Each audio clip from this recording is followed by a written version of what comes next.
Alléluia. Bien-aimés, encore une fois, nous sommes les bonnes personnes au bon moment et au bon endroit. Si tu le crois, dis-moi encore un bon Amen. Alléluia, nous avons choisi la bonne part, celle qui ne nous sera point ôtée. Nous avons choisi la part de nous asseoir auprès de celui qui possède les paroles de la vie. Alléluia. Et nous sommes dans l'expectative, n'est-ce pas? Amen. Qui s'attend à Dieu pendant ces 5 jours? Lorsque tu viens à la rencontre du Seigneur, tu dois t'attendre à lui. Amen. Ta soif doit être palpable. Et nous avons soif de lui, n'est-ce pas? Alors bienvenue à cette deuxième édition de la conférence Impact Cœur d'Europe. Amen. Une conférence qui vise à impacter le cœur de l'Europe à partir de la capitale de l'Europe. On n'a pas dit que ça se fera en une fois, mais ça se fera pas à pas. Et on y arrivera par la grâce de Dieu. Il y a des décisions qui sont prises dans les différentes capitales européennes pour les nations propres. Et il y a des décisions qui sont prises à Bruxelles et qui influencent toute l'Europe. Alléluia. Et nous devons impacter le cœur de l'Europe. Et qui dit impacter le cœur de l'Europe, c'est également impacter les cœurs de l'Europe. Alléluia. Que quelqu'un dise c'est possible. C'est possible. Et ça commence par la parole de Dieu. Que quelqu'un acclame le Seigneur encore une fois. Amen. Alors bien-aimés, nous avons donc une grâce immense. Vraiment, nous avons un privilège immense. Je vous assure, il faut que nous apprenions à réaliser la grâce que Dieu nous fait. Amen. Nous avons comme orateurs pendant ces 5 jours 2 véritables généraux de Dieu. Et c'est une joie, c'est un privilège. C'est vraiment un privilège. Et nous voulons apprécier cette grâce que Dieu nous fait. Amen. Alléluia. Alors, les 2 orateurs sont là ce soir tous les 2. Pouvons-nous acclamer le Seigneur pour le pasteur Mohamed qui est là? Il est venu dès le début de cette conférence. Et nous lui disons bienvenue à Bruxelles. Amen. Alléluia.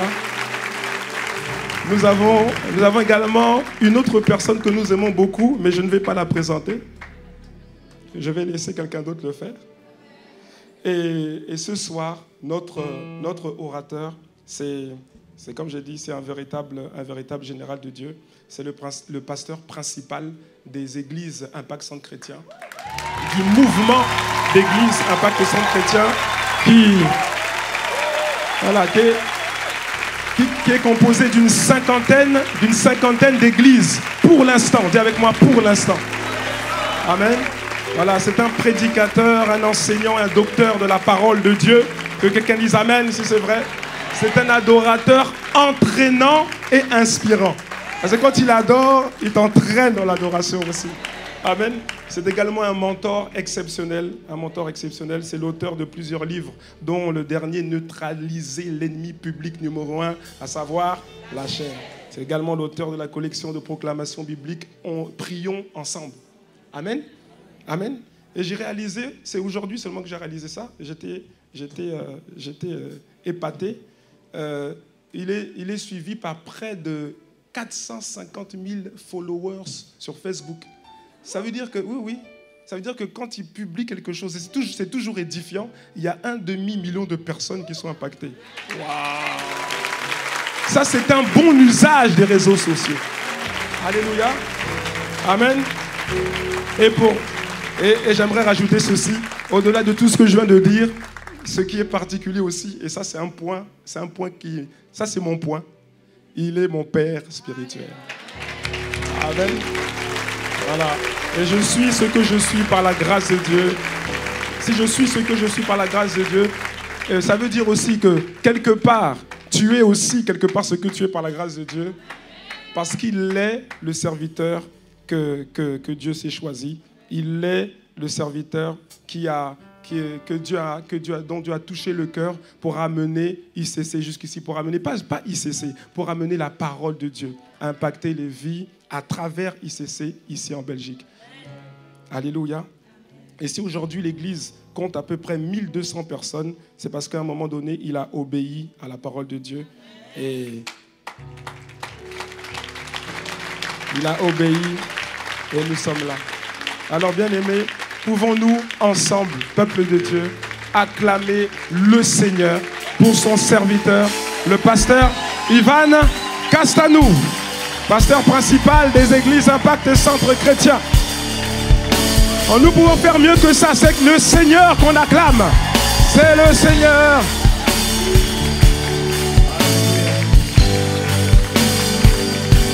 Acclame, acclame, acclame, acclame, acclamons, acclamons, acclamons. Alléluia. Alléluia. Wow. Le pasteur Christian dit que si, il dit que c'est à cause de mon obéissance. En fait, oui, partiellement. C'est parce que j'ai obéi et que je lui ai dit d'obéir en venant à Bruxelles. C'est pour ça que vous êtes là. Donc bénissez le Seigneur pour lui et sa femme. Alléluia.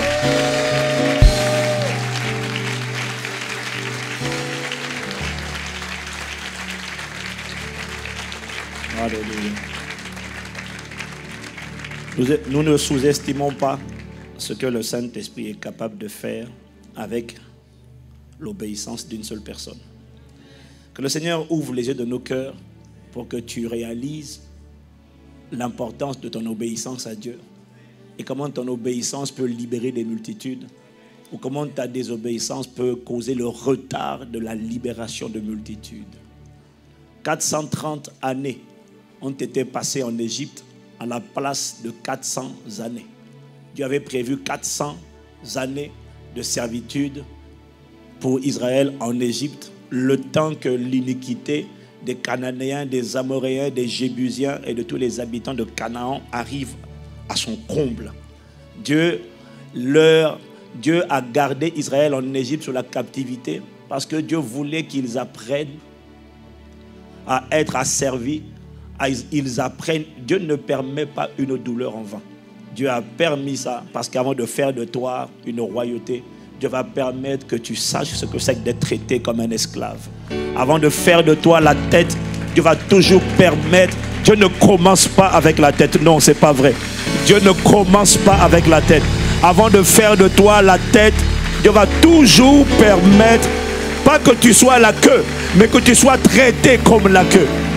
Avant de te positionner en haut, Dieu va toujours permettre, pas que tu sois en bas, mais que tu sois traité comme quelqu'un en bas. Avant de t'emmener à l'abondance, Dieu va toujours permettre que tu connaisses le désert. Il ne va pas te faire vivre l'abondance sans t'avoir fait connaître le désert. Parce que l'abondance sans le désert fait de toi une personne arrogante, suffisante, sans miséricorde, sans compassion.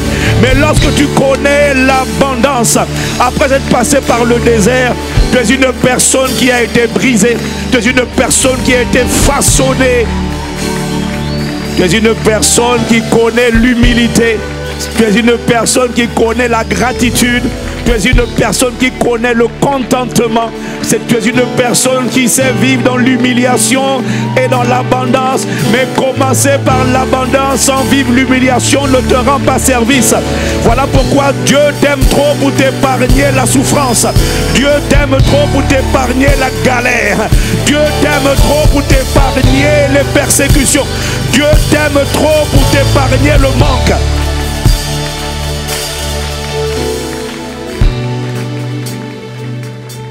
Dieu t'aime trop pour t'épargner le juste assez. Tu dois connaître le juste assez avant d'arriver au plus qu'assez. Il ne permet pas une douleur en vain.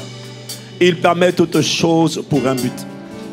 Voilà pourquoi il dit de ne pas mépriser la loi des faibles commencements. Dieu ne commence pas puissamment. Dieu commence faiblement et il finit puissamment. Et c'est ce qui se passera dans ta vie et dans ma vie au nom de Jésus.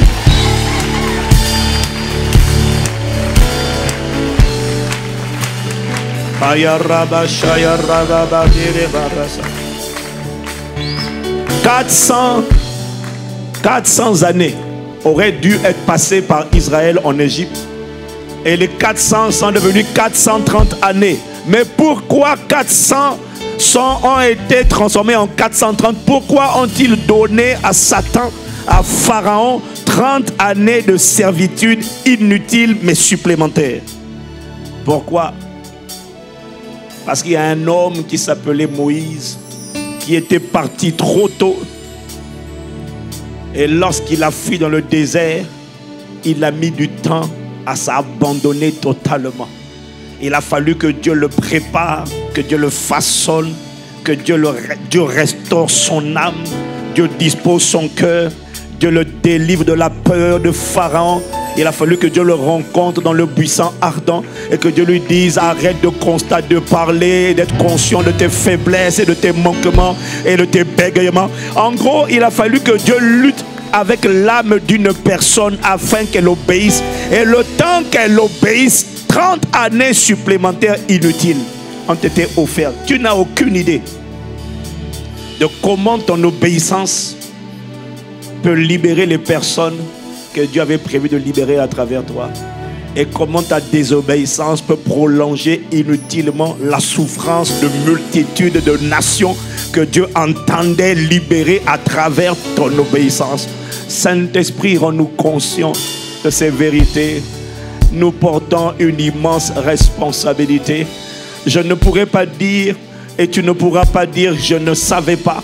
Parce que la loi de Dieu est inscrite dans la conscience de l'homme et nul n'est censé ignorer la loi de l'obéissance. Dieu ne t'explique pas toujours pourquoi il te dit d'obéir maintenant, mais il sait pourquoi il te le dit. Et ça fait longtemps que toi et moi, on aurait déjà dû aller, on aurait déjà dû devenir des gagneurs d'âme, on aurait déjà dû devenir des sauveurs de Dieu dans notre époque et dans notre génération. Mais nos âmes et notre chair et les soucis du siècle présent, l'amour des richesses ont retardé l'obéissance de multitudes. Mais Père, que pendant ces 5 jours, dans le nom de Jésus, ce soit 5 jours de détermination, 5 jours de détermination radicale à se lever et à obéir à l'intégralité de ta parole et au son de ta voix. Je ne laisserai pas, ne laisse pas ceux qui devaient recevoir la vie, voir le jour à travers nous, continuer de souffrir inutilement. Seigneur, réveille les personnes obéissantes de cette semaine. Réveille, nous te prions. Réveille, nous te prions. Nous portons une immense responsabilité. Ne nous laisse pas continuer de perdre du temps à négocier avec toi. Parce que tu as dit que la création attend avec un ardent désir la manifestation des fils de Dieu. Mais ce que le texte ne dit pas, ce que le texte dit avant cela, c'est que la création gémit, c'est que la création soupire.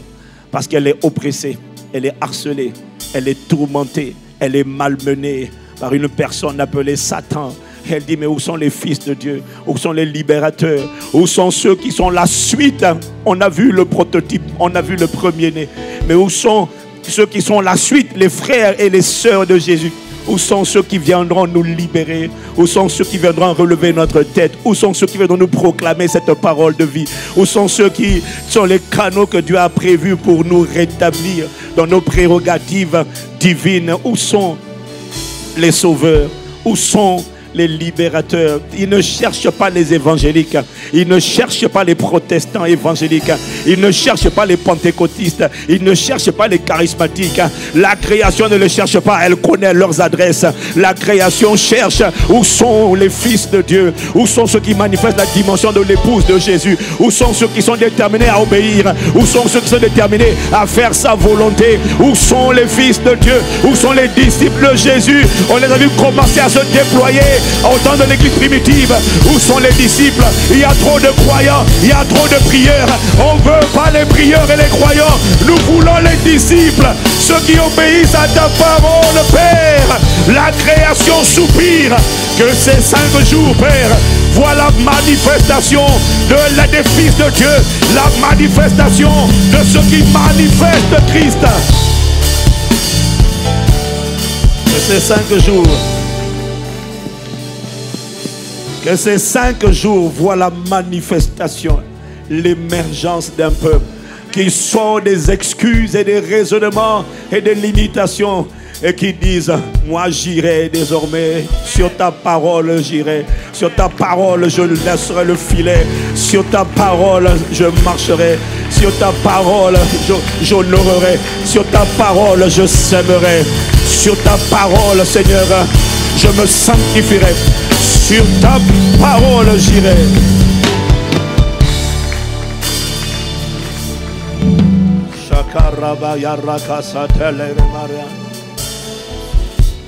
Oh bien-aimé, élève la voix, élève la voix. Élèvons la voix. Conduis-moi et je suivrai. Conduis-moi et j'irai. Tu m'appelles. Je te répondrai. Conduis-moi. Conduis-moi et j'irai. Conduis-moi, conduis-moi et je suivrai. Conduis-moi, conduis-moi et j'irai. Tu m'appelles.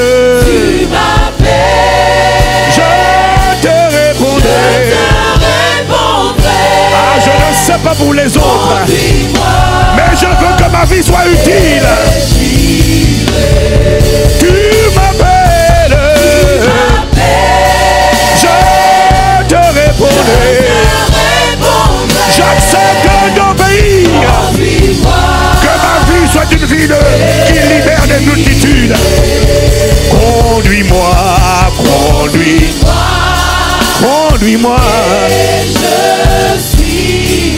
Conduis-moi sur le chemin de l'obéissance, sur le chemin de la consécration, sur le chemin de la circoncision du cœur. Je te répondrai. Conduis-moi.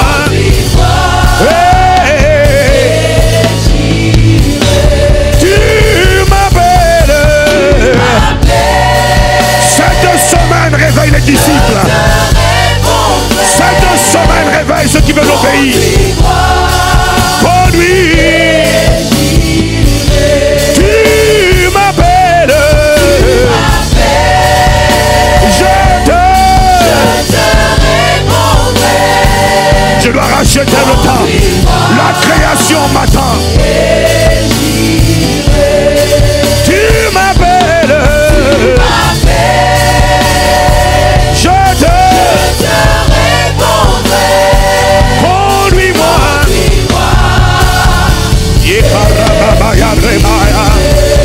Tu m'appelles. Accorde-nous la grâce d'oublier ce qui est en arrière et de courir vers l'avant.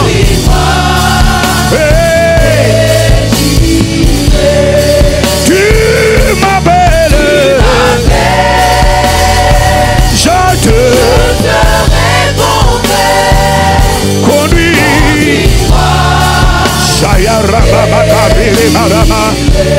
Tu m'appelles. Je te répondrai.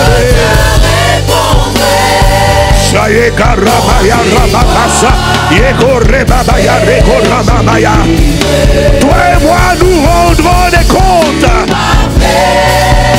Dieu attend un peuple obéissant. Qui ira pour nous? Qui marchera pour nous? Esaïe dit: me voici, c'est toi de moi. Accorde-moi d'aller. Accorde-moi d'obéir.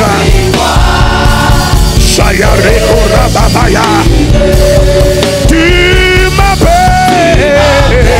Je te répondrai. Conduis-moi. Conduis-moi, j'irai. Conduis-moi, conduis-moi. Conduis. Conduis-moi, conduis-moi. Aïe, aïe, aïe, aïe, aïe. Conduis-moi, conduis-moi.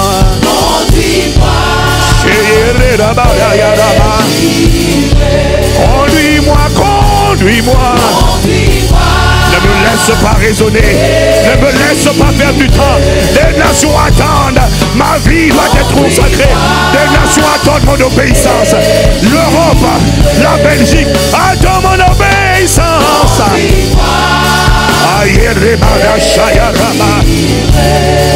Conduis-moi, conduis-moi.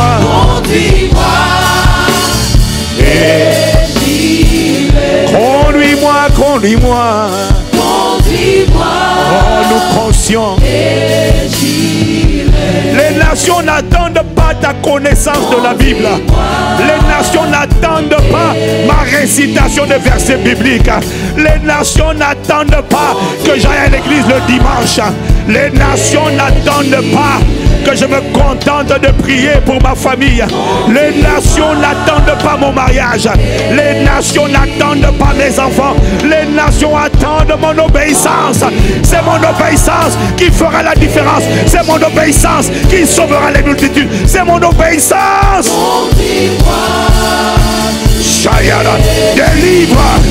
Délivre l'église de l'égoïsme, de l'égocentrisme, de l'évangile centré sur l'homme. Moi, ma prospérité, mon mariage, mon travail, ma bénédiction. Délivre. Réveille un peuple de disciples. Réveille une armée d'obéissants. Conduis. Réveille une armée de mots qui te laissent vivre. Yarama Shakarama. Réveille une armée de ceux qui acceptent de renoncer à eux-mêmes, qui acceptent de sacrifier, qui acceptent de perdre afin de gagner, de renoncer afin de retrouver, de mourir afin de ressusciter. Conduis.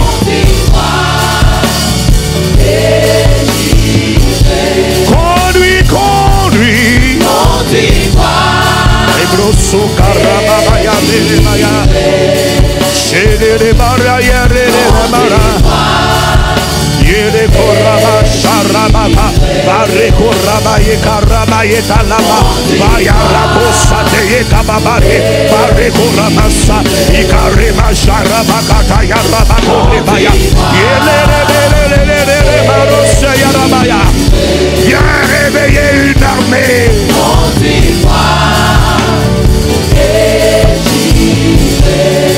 L'armée.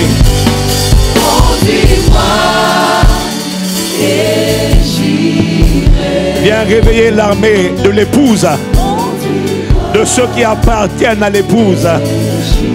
L'épouse est différente du serviteur. L'épouse est différente de l'ami. L'épouse respire pour le plaisir de l'époux. Le serviteur respire pour servir le maître. Mais l'épouse est au-delà du serviteur. L'épouse, ce qui compte pour elle. L'épouse, on ne se marie pas pour recevoir, on se marie pour donner.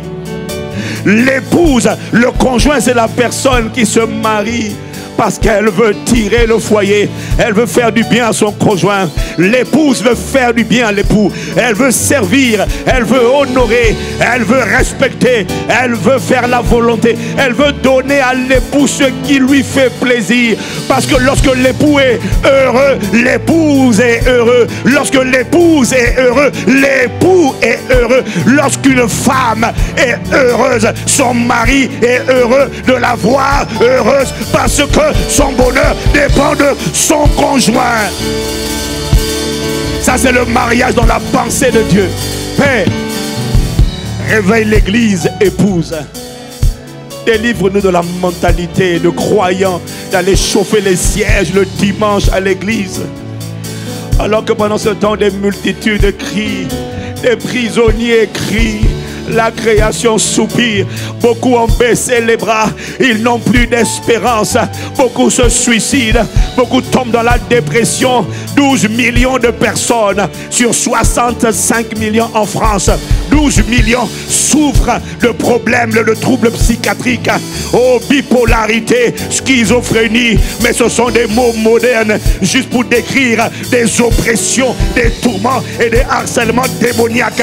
12 millions de personnes, quasiment une personne sur 4 en France. La création gémit, la création soupire. Elle attend. Elle n'attend pas la récitation des versets bibliques. Elle n'est pas heureuse parce que tu t'es marié ou parce que tu as du travail. La création attend les libérateurs. La création attend les sauveurs pour sauver, les libérés qui libèrent, les transformés qui transforment. La création n'est pas intéressée par ta transformation. La création veut les transformer pour transformer le monde. Aïe aïe aïe aïe rabosa. Cette semaine,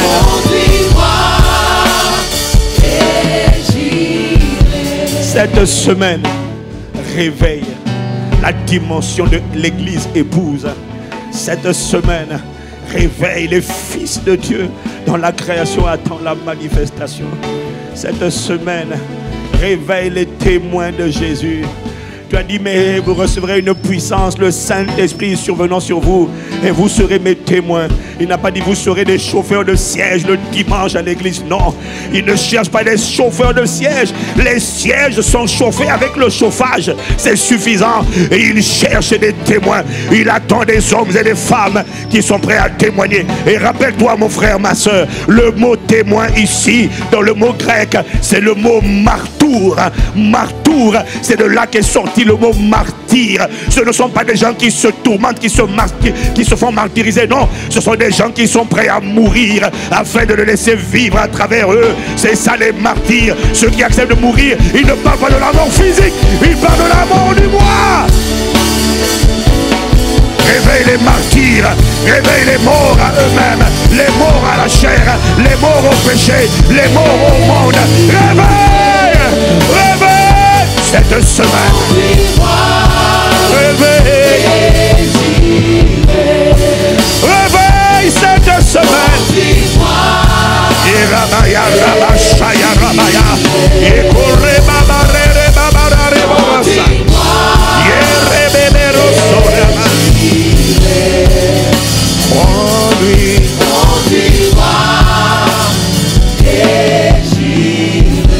Conduis-moi, conduis-moi, conduis-moi. Conduis-moi, conduis-moi, conduis-moi. Cette semaine réveille les martyrs. Ah, réveille les témoins cette semaine. Réveille ceux qui décident de racheter le temps. Nous avons perdu trop de temps à négocier comme Jonas, comme Moïse, à cause de la désobéissance de Jonas. Un peuple appelé le peuple de Ninive a failli être frappé, a failli être jugé et châtié. Le Saint-Esprit me dit de te dire, le Saint-Esprit me dit de te dire maintenant, il y a des nations, il y a des types de populations. Dans le changement, la vie, la transformation dépend de ton obéissance. Il est en train de me dire que de même qu'il ne pouvait pas envoyer n'importe qui à Ninive, Dieu a un vide à remplir sur la terre. Et il y a des vides, il y a des cases vides qui attendent ton positionnement dans ces emplacements.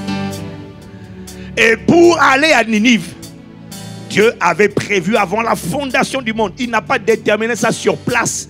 Il a tout prévu avant la fondation du monde. Pour aller à Ninive, Dieu avait préparé Jonas. Pour aller libérer Israël de l'empire et la tyrannie de Pharaon, Dieu avait préparé Moïse. Il a tout prévu en Christ avant la fondation du monde. Dieu n'improvise rien sur la terre. Dans sa sagesse, il est l'architecte. Il a tout conçu, préparé, arrêté. Il a tout accompli avant de commencer. Il a créé la création spirituelle et ensuite il est revenu et maintenant tout ce qu'il a créé, l'être humain qu'il a créé, il a maintenant formé. Mais il les avait tous créés en Genèse 1 au verset 26 jusqu'au verset 28 où il leur a donné leur mandat, et dans Genèse 2 verset 7 il est maintenant venu façonner, rendre visible ce qu'il avait déjà achevé. Nous avons tous été créés en Genèse 1 verset 26.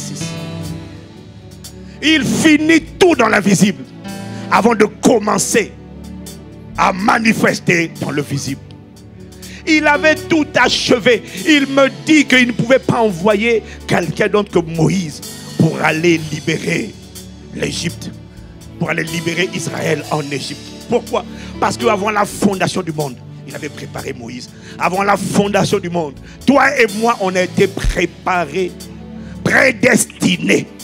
C'est-à-dire destinés à l'avance pour des bonnes œuvres que Dieu a préparées d'avance pour nous afin que nous les pratiquions. Il y a des choses, il y a un emplacement comme un parking qui attend que tu rentres à l'intérieur.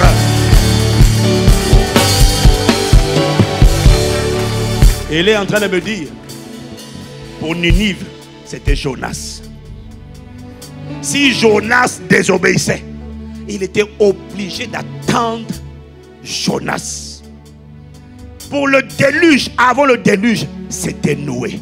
Si Noé prend du temps et il est en retard, il est obligé d'attendre Noé et son obéissance avant d'envoyer le déluge. Parce que tant que Noé n'a pas fait rentrer tous les animaux, il ne peut pas envoyer le déluge. Il y a des choses, des projets de Dieu qui t'attendent, toi, ton obéissance. Et il me dit de te dire, si tu n'obéis pas, tu rendras des comptes. Parce qu'il y a des cases qui vont rester vides. Et il ne peut pas utiliser quelqu'un d'autre dans chaque génération. Dans cette génération, il n'y a personne d'autre qui a été prévu à part toi. Voilà pourquoi ta désobéissance cause une souffrance inutile du peuple que ton obéissance aurait dû libérer. Voilà, il m'a dit, voilà pourquoi j'ai dit dans Habakkuk 2, versets 2 à 4. Écris la prophétie, écris la promesse, écris la vision, écris-la et grave-la sur des tables de pierre afin qu'on la lise et qu'on la lise couramment. Mais après il rajoute un détail que je n'avais jamais compris. Après il m'a dit, j'ai dit, si elle tarde, si la prophétie tarde, attends-la, car elle s'accomplira certainement. J'ai dit au Seigneur, mais pourquoi la parole, pourquoi la promesse, pourquoi la vision, pourquoi la prophétie prendrait-elle du retard? Tu es Dieu. Il m'a dit, parce que la manifestation de la prophétie ne dépend pas que de moi. Je suis tout puissant, c'est vrai, mais j'ai besoin de la coopération d'un être humain sur la terre. Mais si cet homme tarde, la prophétie tarde, pas à cause de moi, parce qu'une personne est dans la désobéissance. C'est la raison. La prophétie peut retarder parce qu'il y a un combat spirituel dans l'air, c'est vrai, dans le monde invisible. Mais la prophétie est aussi retardée parce qu'il y a un homme qui, au lieu d'aller, est en train d'argumenter. Il y a une soeur qui est en train de dire, oui mais je l'aime, il m'a dit qu'il m'aime. Dieu dit, va, détache-toi, sépare-toi, j'ai un plan pour ta vie. Oui mais il dit qu'il m'aime. Oui mais c'est un faux type. Oui mais le oui mais c'est ce qu'on appelle de la désobéissance. Et ta désobéissance cause un retard, et ton retard a permis à des gens de mourir alors que ta parole et ton témoignage les auraient sauvés. Si seulement tu étais allé, si seulement tu m'avais laissé t'utiliser pour faire le bien, si seulement tu m'avais laissé passer à travers toi pour tendre la main à cette personne. Mais tu étais dans le moitrimonisme, en train de penser à moi, mon, mais, ma, mi, mais. Tant que moi, ça ne va pas, je ne peux pas. Tant que moi. Et c'est en moi qui a causé du retard dans l'agenda de Dieu. Je ne sais pas que je suis en train de parler, mais cette semaine, Le Seigneur vient réveiller la race des martyrs, la dimension de l'épouse, les disciples de Jésus, les hommes et les femmes obéissants.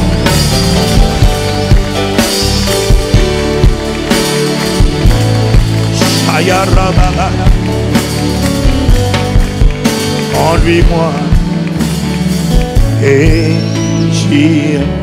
Conduis-moi, conduis-moi. Et par l'assistance du Saint-Esprit, conduis. Ah, nous t'implorons, Père. Nous t'implorons, nous te supplions.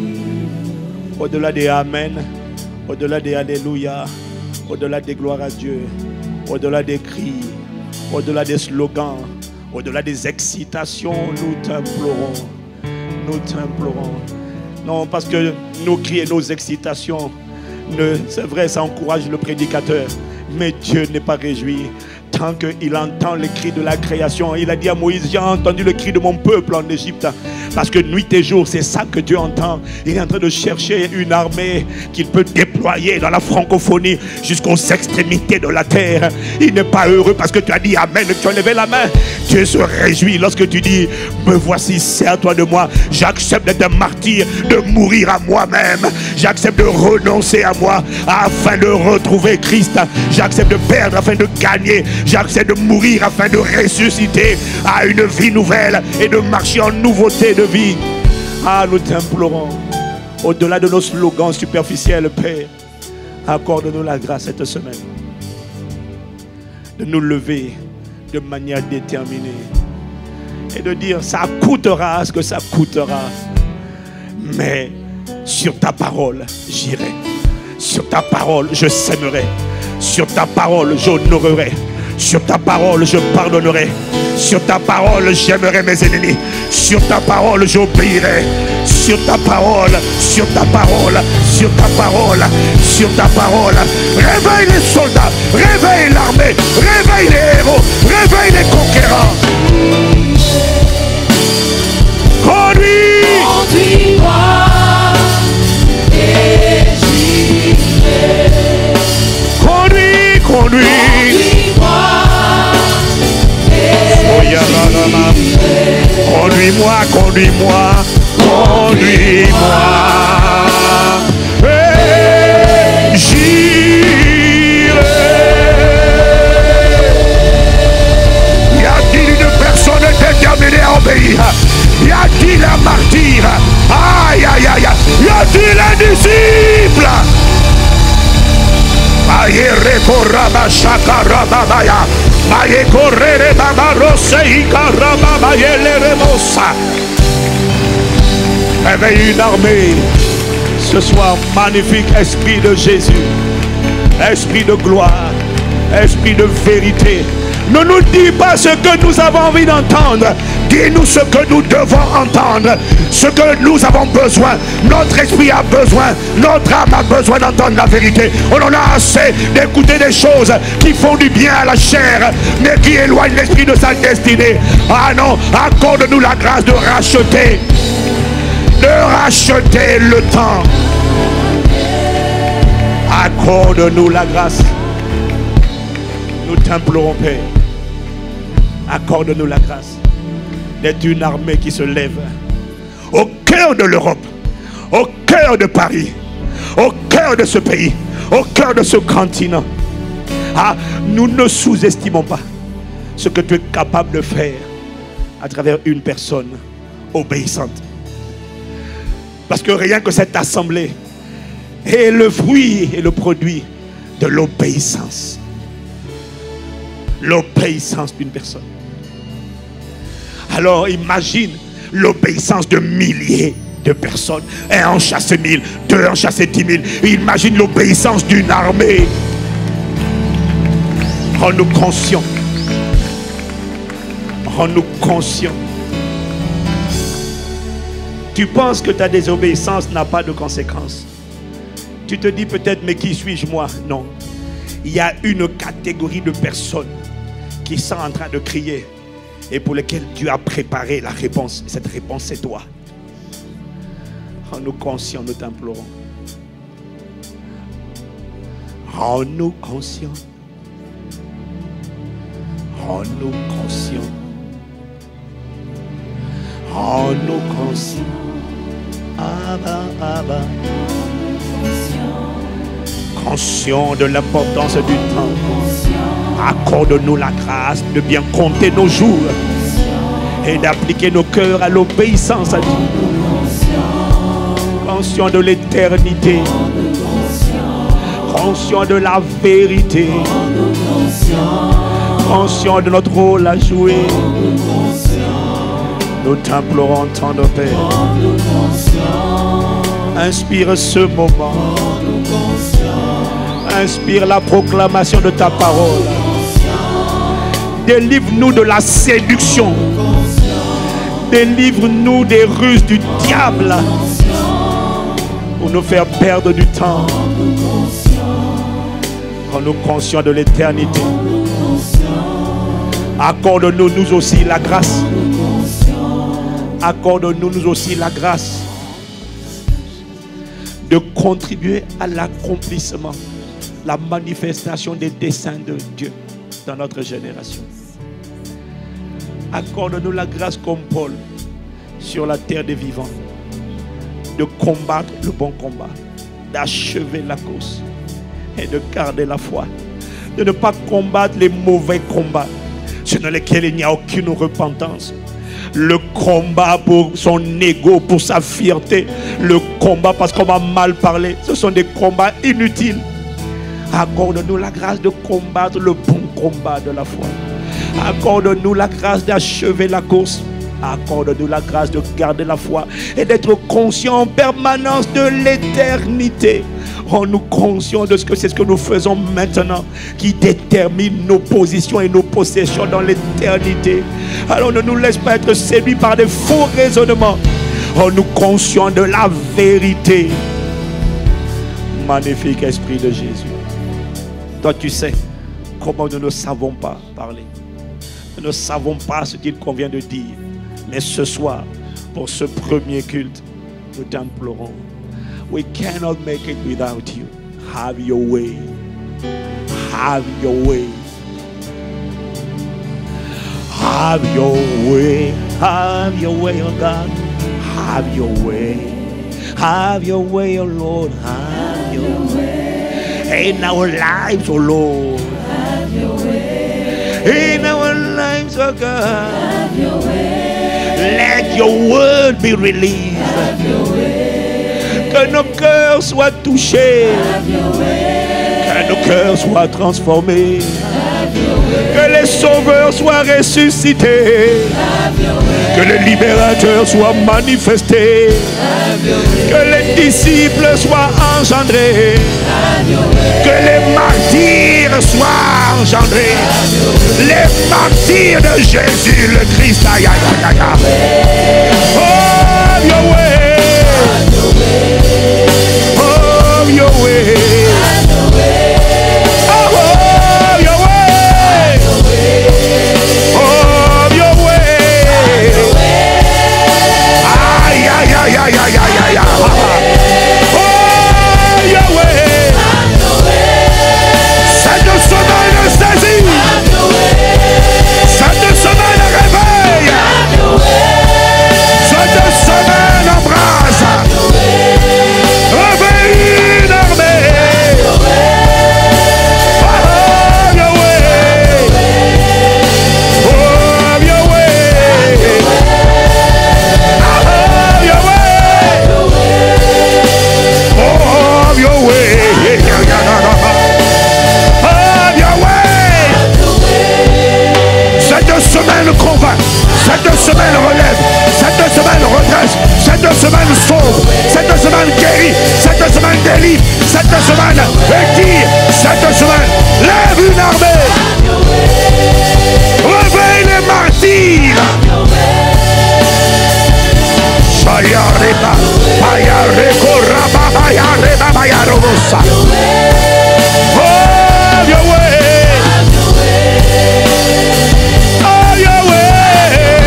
message.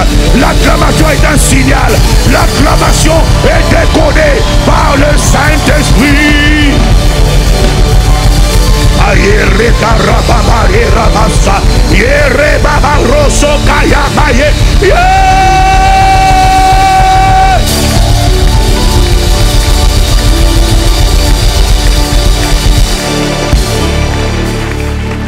Have your way. Awesome. Magnifique. Esprit de Jésus. Cette semaine, nous ne voulons pas être divertis. Cette semaine, transforme-nous. Je tiens à te dire, les paroles de cette semaine, parce que tu as prié, jeûné pendant 3 semaines. Les paroles de cette semaine ne sont pas des paroles qui vont venir nourrir ton moitrimonisme, c'est-à-dire ton égocentrisme, ton égoïsme. Cette semaine, les paroles que tu vas entendre ne viendront pas pour faire plaisir à ton ego. Cette semaine, les paroles viendront du trône pour te dire ce que tu as besoin d'entendre.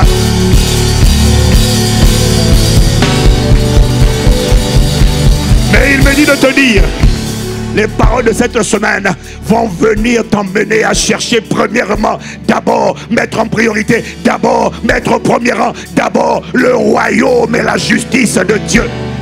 Mais cette semaine, alors que tu mettras d'abord, premièrement, le règne, le Saint-Esprit et l'obéissance à la parole et à la voix du Saint-Esprit, tous les sujets de prière pour lesquels tu pries depuis 1970 et qui n'avaient pas été exaucés à cause de ta désobéissance, tu verras un exaucement en moins de 3 semaines si tu décides de mettre l'ordre dans ta vie.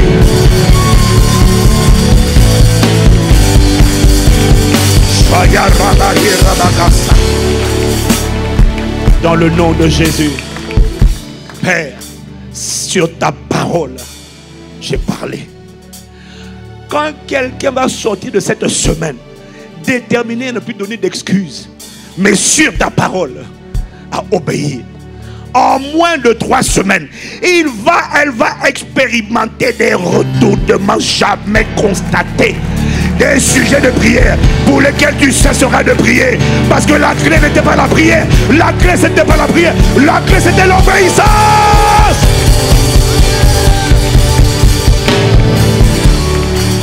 En moins de 3 semaines, tu vas témoigner de la puissance de l'obéissance. Merci, Père. Nous recevons ces paroles. Elles courent, elles agissent avec rapidité. Et la personne qu'elle trouve obéissante, docile et courant avec la parole est la personne qui va témoigner 3 semaines après la détermination et l'engagement à obéir. Moins de 3 semaines, tu témoigneras dans cette église au nom de Jésus. Merci Père. We receive this word. Elle s'accomplira certainement. Honneur, louange et gloire à Dieu notre Père, à Jésus notre Roi, présent dans ce lieu. Oh le Saint-Esprit. Amen, amen. Amen, amen. Les paroles s'accompliront. Nous croyons à la parole.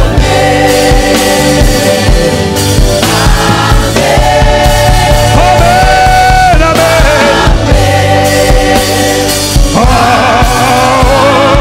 Amen. Ayeraba sayaraba. Oh, shahiraba kareba sete.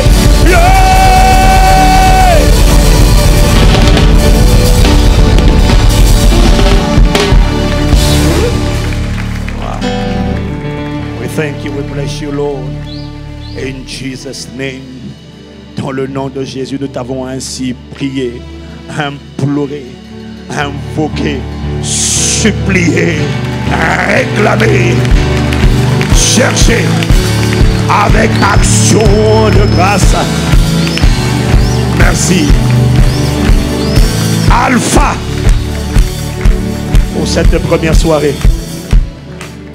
Nous te rendons grâce pour ta main étendue, ta parole libérée, un peuple réveillé, une armée cette semaine qui sera non seulement redressée, ressuscitée, une armée debout en mouvement sur le chemin de l'obéissance à Dieu.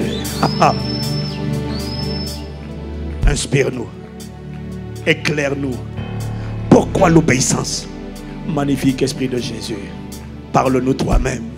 Au nom de Jésus le Christ, nous t'avons ainsi prié avec action de grâce. Amen.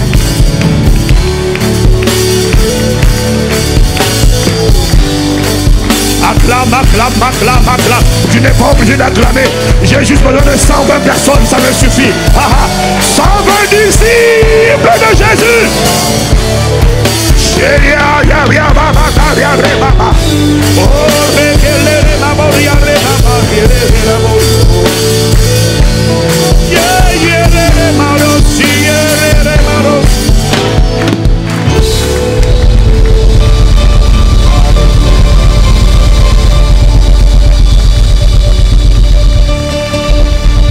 Amen. Ah, wow. J'ai pas entendu de wow.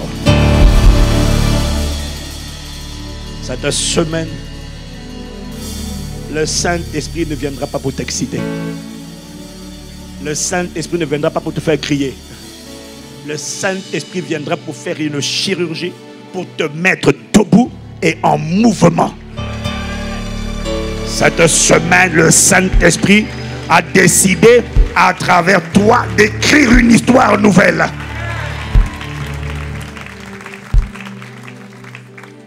Au nom de Jésus. Merci encore au Seigneur pour le pasteur Christian, le pasteur Eva. Et puis surtout merci pour mon épouse qui m'a accompagné.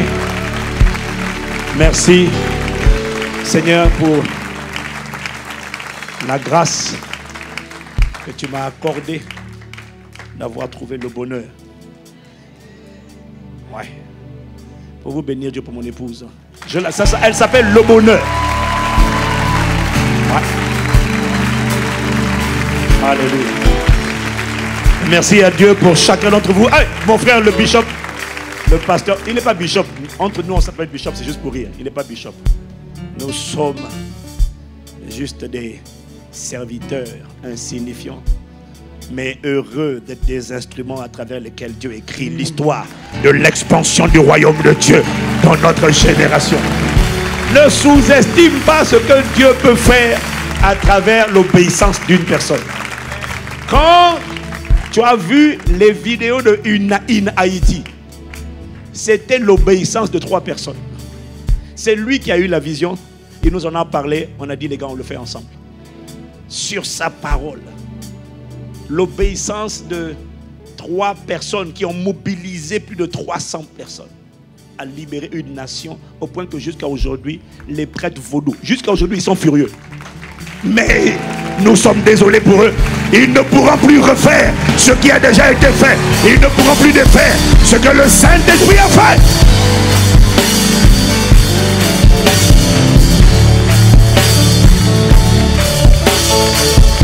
Que le Seigneur illumine les yeux de ton cœur et te rende conscient de ce qu'il est capable de faire à travers toi. Et je dis qu'il le fera. Voilà pourquoi la vision, même si elle tarde, s'accomplira. La prophétie concernant ta vie, même si elle tardait, s'accomplira. Les projets que tu avais formés sur ta vie, même s'ils avaient pris du retard, s'accompliront. Ça veut dire qu'à la fin de la journée, tu accompliras ta destinée à cause du sang de Jésus-Christ versé pour toi dans le jardin de Gethsémane. Tu accompliras.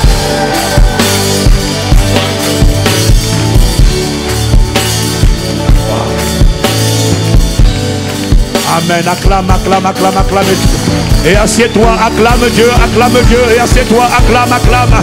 Oh, je n'ai pas besoin que tout le monde acclame. Juste 120 disciples. Oh, moi j'ai vu ce que Dieu a fait à travers 120 personnes. C'est le critère, c'est le nombre que je cherche. 120 embrasés, 120 martyrs.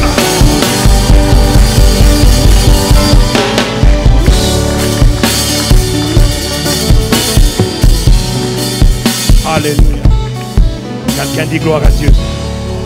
Quelqu'un dit gloire à Dieu. Seigneur, merci de nous inspirer ce soir. Nous comptons sur ta grâce et ta grâce seule. Au nom de Jésus. Dis à ton voisin, ne sous-estime pas ce que Dieu est capable de faire à travers toi.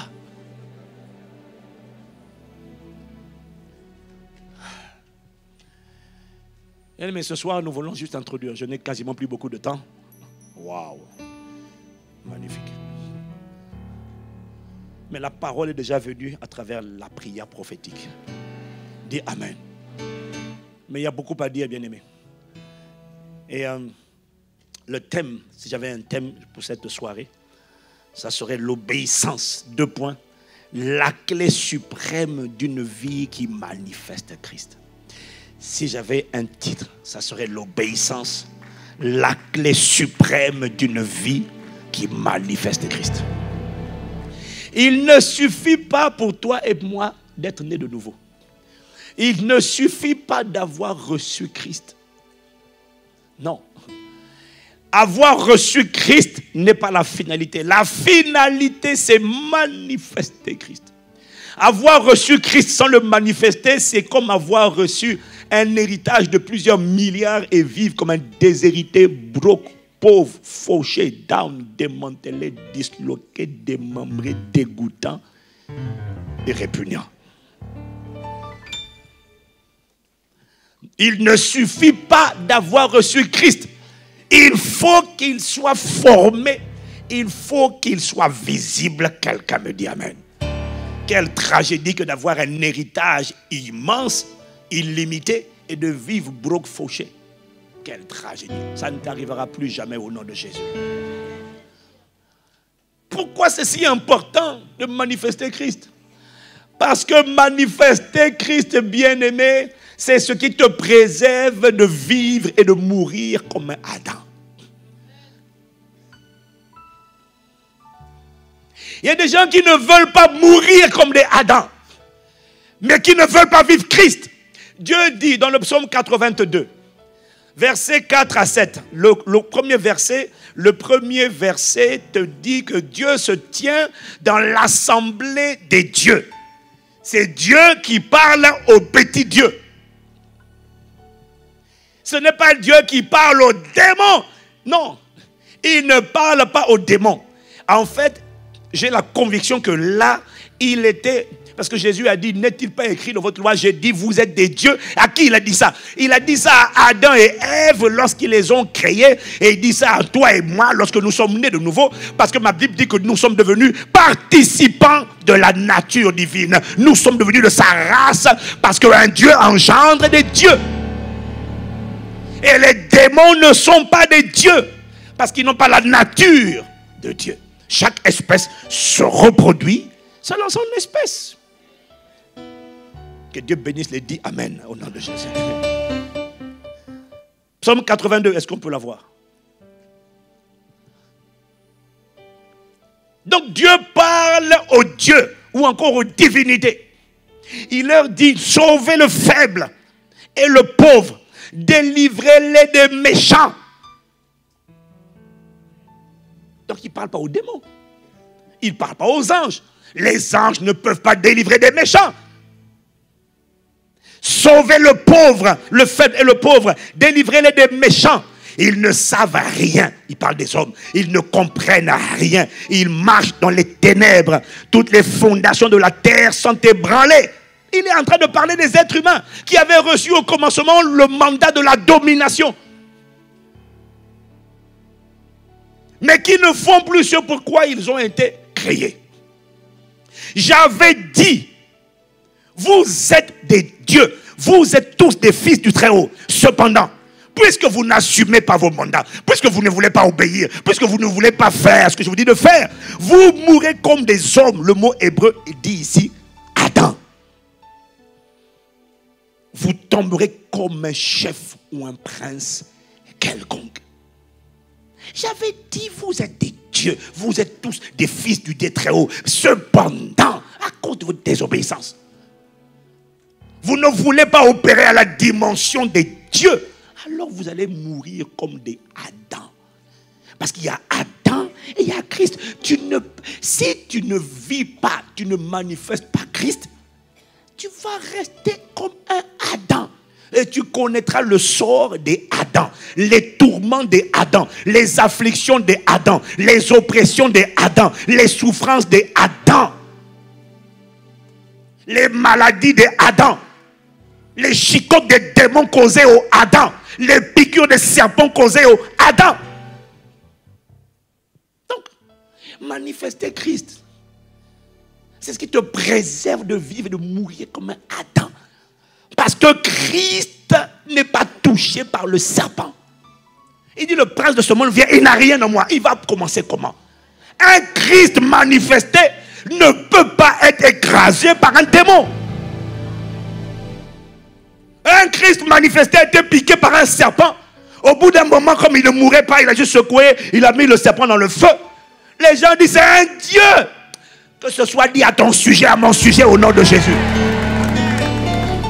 On veut manifester un style de vie qui n'est possible que lorsque Christ vit. Mais nous ne voulons pas vivre Christ, nous ne voulons pas manifester Christ, mais nous voulons les bénéfices d'une vie qui est vécue par Christ. Christ commande à la création. Christ commande à la pluie. Christ commande à la tempête. Christ commande aux cyclones, aux ouragans. Christ commande à l'air, au prince de la puissance de l'air. Christ commande à la pollution. Christ ne subit pas, il a l'autorité, il a le pouvoir de commander et d'être obéi. Ça c'est Christ. C'est pas tout de la voir, il faut le manifester. Est-ce que quelqu'un me suit? Manifester Christ. Tout le monde veut les privilèges. Christ n'est pas pauvre. Il commande. Les ressources affluent. Il a l'autorité. Et il manifeste. Parce que plusieurs de nous, dès que tu es de nouveau, tu as l'autorité. Mais ce n'est pas la question. Est-ce que tu manifestes l'autorité? Est-ce que quand tu appelles, les ressources affluent? Est-ce que quand tu dis argent vient, l'argent vient? Ou est-ce que quand tu dis argent vient, l'argent ne vient pas? Alors tu vas voir le banquier, j'ai besoin d'un prêt. Je te vois aller dans la dimension où tu commandes et la création obéit. Je n'ai pas entendu toi-même. Bien-aimés, ce ne sont pas des théories. C'est la dimension où Dieu nous fait opérer. Tu commandes. Les gens disent, ça on n'a jamais vu. J'ai dit, vous allez voir d'ici 5 jours, tel niveau de ressources va venir pour combler tout le budget. Les gens me disent, on n'a jamais vu ça. J'ai dit, vous allez le voir. Et au bout de 5 jours, le budget que j'avais annoncé a été dépassé. Les gens disent, c'est jamais vu. Ils disent, monsieur, là c'est une autorité. J'ai dit, c'est pas moi qui vis, c'est Christ. Je te vois, toi et moi, je nous vois manifester Christ dans notre époque. Bien-aimé, Christ ne subit pas. Christ contrôle, il domine. Bien-aimé, quand tu marches dans cette conscience-là, il n'y a plus de barrière.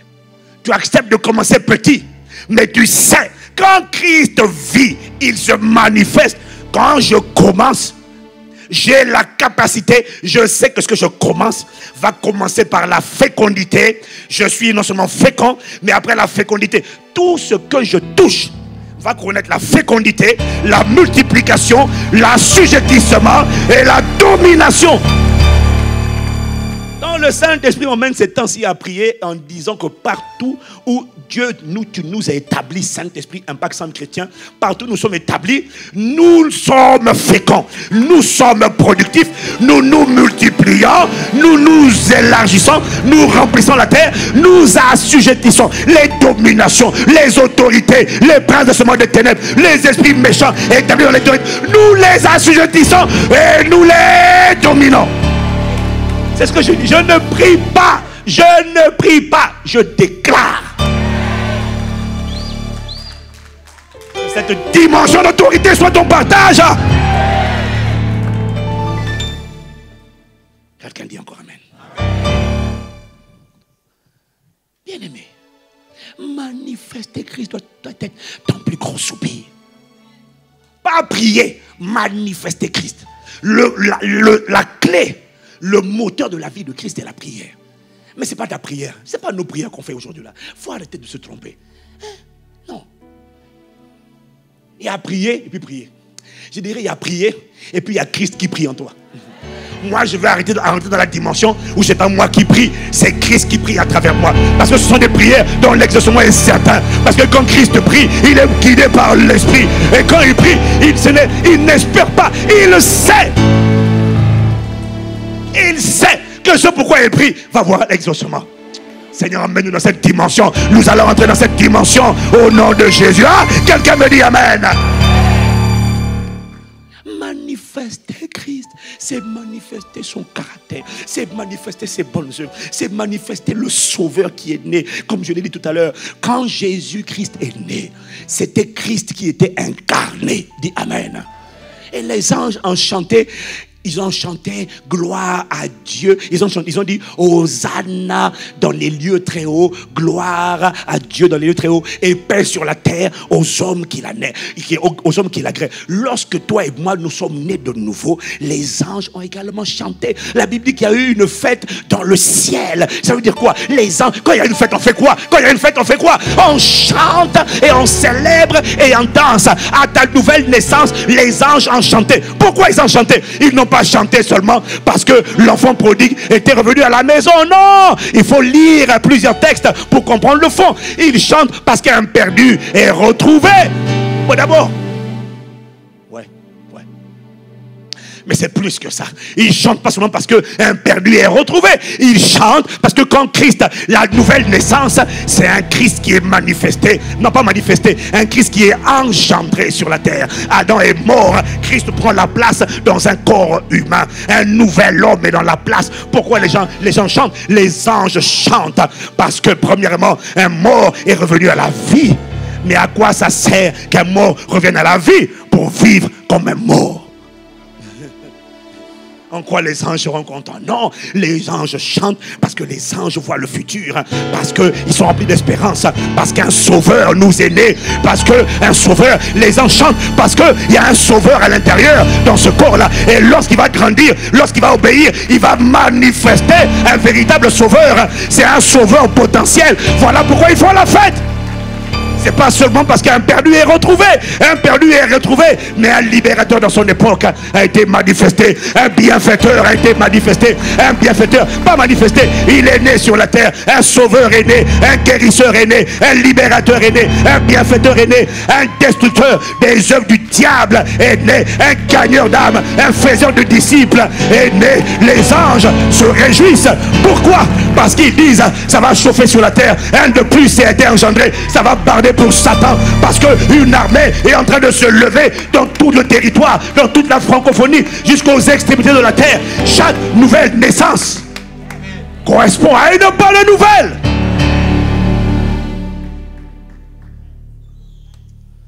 Chaque nouvelle naissance, manifester Christ, c'est manifester ce sauveur-là. Ça fait longtemps que la création t'attend.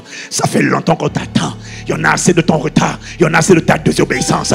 La création dit, s'il te plaît, viens nous sauver. Lorsque Paul voulait traverser en Asie, il a vu un rêve, un Macédonien qui lui a dit, viens nous secourir, viens par ici. Il y a quelqu'un qui est en train de prier. Il y a quelqu'un qui est en train de soupirer. Et Dieu a envie de te faire apparaître cette vision. Mais tu n'as pas besoin de la vision de l'ange. Parce que ce qui compte, ce n'est pas qu'un ange t'apparaisse. Ce qui compte, c'est que Dieu parle. Dieu parle. Il y a des gens qui disent, viens nous secourir, viens nous aider, viens nous annoncer les paroles de cette vie, viens nous édifier. Et pas seulement nous édifier, mais viens nous tirer. Viens pas seulement nous annoncer Jésus, non, viens nous aider à devenir des disciples de Jésus. Et ça suppose que toi-même tu sois devenu un disciple de Jésus. Ça suppose que toi-même tu sois devenu un martyr, que tu sois mort afin que Christ vive en toi. Et alors les anges disent, pas les anges, mais les hommes disent, viens nous montrer comment on fait. Allez, faites de toutes les nations des disciples. Faites de toutes les nations des disciples. Viens nous aider, nous aussi, à devenir des élèves, des suiveurs, des personnes qui obéissent. Parce qu'on ne peut pas obéir à Christ et être confondu.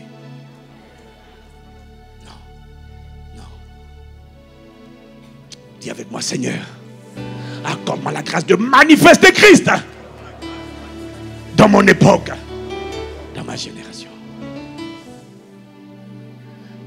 Manifester Christ, c'est le but suprême de la nouvelle naissance. Tu n'es pas né de nouveau pour avoir un mariage de nouveau. Manifester Christ, c'est le but suprême. Colossiens chapitre 1, verset 28.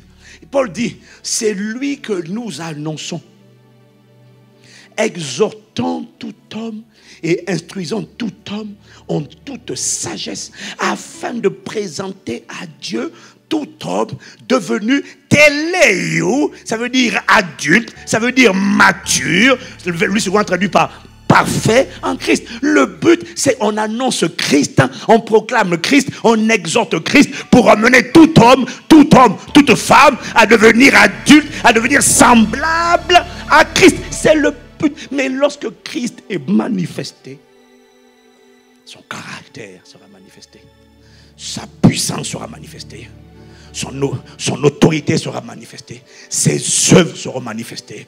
Ta vie sera un instrument, un vase entre les mains du Père pour dépeupler l'enfer, pour faire le bien, pour guérir, sauver, pourvoir, pour être une source de bénédiction. Au point que les gens qui ne croyaient pas en Dieu, qui ne croyaient pas en Jésus, puissent dire, Jésus m'a visité sur la terre. Que ce soit, je prie que tu sois ce genre de personne. Au nom de Jésus. Je n'ai pas entendu ton amen. Mais bien aimé, on ne manifeste pas Christ par hasard. Je l'ai dit tout à l'heure dans ma prière. Manifester Christ, c'est quoi le secret? Manifester Christ exige de le laisser vivre. Le problème, c'est que vous ne pouvez pas être deux à vivre. Voilà pourquoi Paul dit dans Galates 2, verset 20, j'ai été crucifié avec Christ. Désormais, si je vis, ce n'est plus moi qui vis. Tu ne peux pas être moi. C'est-à-dire le toi, ton ego, ton âme, là, ton moi, mon éducation, mes principes, mes valeurs, mes habitudes, ma volonté. Tu ne peux pas vivre toi et lui, il vit. Non, il y en a un qui doit mourir. Il y en a un qui doit mourir. Tu ne peux pas vivre et Christ vit. Le secret suprême pour manifester Christ, c'est qu'il faut que toi tu meurs. Et c'est là la difficulté. Ça veut dire quoi que tu meurs? Ça veut dire quoi? On ne parle pas de mourir physiquement, on parle de mourir à ton moi. Ça veut dire quoi? Et comment on fait pour mourir? C'est simple. On ne se tire pas une balle, non. On renonce à soi. On abandonne sa volonté. On décide de faire sa volonté. Quand il parle, même si on n'est pas habitué à ça, quand il dit Pierre, tue et mange, même si ce n'est pas dans ton éducation, monsieur Pierre, parce que toi, tu as des traditions juives et que les juifs ne mangent pas les aliments souillés. Quand il dit Pierre, tue et mange, Pierre dit non, Seigneur. Ça veut dire qu'il sait que ce n'est pas Satan qui lui parle, il sait que c'est le Seigneur, le Saint-Esprit qui est en train de lui parler. Ça veut dire quoi? Mourir à toi-même. Quand le Saint-Esprit dit Pierre, tue et mange, tu ne dis pas j'ai mes principes. Tu et mange, ça veut dire tu et mange, Pierre. Ça veut dire obéis. Tu vas voir. Aujourd'hui, on va faire qu'introduire. Et bien aimé, l'obéissance là, c'est le rond-point incontournable où la plupart des chrétiens échouent. C'est pas qu'on ne sait pas prier. Prier, tout le monde sait prier. Le défi, c'est pas la prière pour nous. Même si la prière, moi je prie tout le temps, ne t'inquiète pas, je ne suis pas en train de diminuer la prière, dis Amen. Je veux juste t'emmener à comprendre que ce n'est pas la prière seule. La prière sans l'obéissance n'a aucune puissance. Voilà pourquoi Satan, si j'avais le temps de t'enseigner ce soir, j'allais te montrer que Satan n'a pas peur de ta prière. Des fois même quand tu pries, il prie avec toi. Il n'a pas peur de la prière. Satan redoute l'obéissance à Dieu. Il y a une sœur qui a posé la question au pasteur Mateta. Ah, le message de l'obéissance là. Comme lui aussi, il a commencé à parler sur l'obéissance. L'obéissance à Dieu. Il y a une sœur qui lui a dit, ah bon, toi aussi, maintenant tu fais comme le pasteur Evan, tu veux prêcher sur l'obéissance. Donc, quoi, tu veux faire de nous des moutons? Tu veux faire de nous des moutons? Et il n'a pas su quoi répondre. Je lui ai dit, donc j'ai dit, comme j'étais à Sergi dimanche dernier, j'ai dit oui, exactement, à cette question de Népios rebelle, parce que les gens qui n'aiment pas le mot obéissance, ce sont les rebelles. C'est-à-dire que quand tu parles d'obéissance, les rebelles commencent à trembler. Qu'est-ce qu'il veut dire? Si tu ne veux pas, reste chez toi. Ici, là.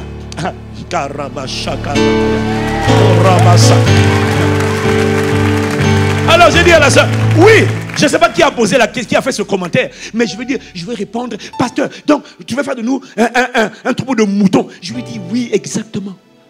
C'est exactement ce que Dieu veut faire. Un troupeau de moutons. Mais est-ce que toi tu n'as pas compris que les moutons c'est une race, une espèce de mammifère herbivore, ruminant, élevé et domestiqué en troupeau. Et dans ce qu'on appelle les moutons, il y a plusieurs, il y a 4 types, enfin il y en a 3. On va dire 4, il y en a 3. En fait, quand on parle de la race des moutons, de la famille des moutons, le mâle du mouton s'appelle le bélier. La femelle du mouton s'appelle la brebis. Et le petit du mouton, quand il a moins d'1 an, s'appelle l'agneau. C'est exactement ce qu'il veut faire.